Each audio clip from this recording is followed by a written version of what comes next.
Hi friends, welcome to my channel. ఈరోజు బంగాళదుంప కుర్మా ఎలా తయారు చేసామో చూద్దాం రండి.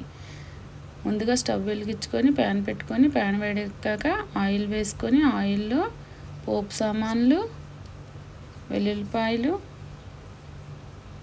కరివేపాకు, ఎండుమిర్చి వేసుకొని బాగా కలుపుకోవాలి.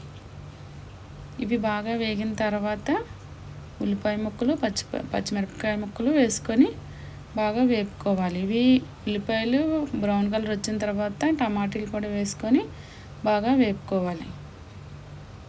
ఇలా వేపుకునే దాంట్లో ఉడకబెట్టుకునే బంగాళదుంపను కూడా వేసేసుకొని బాగా వేగనివ్వాలి.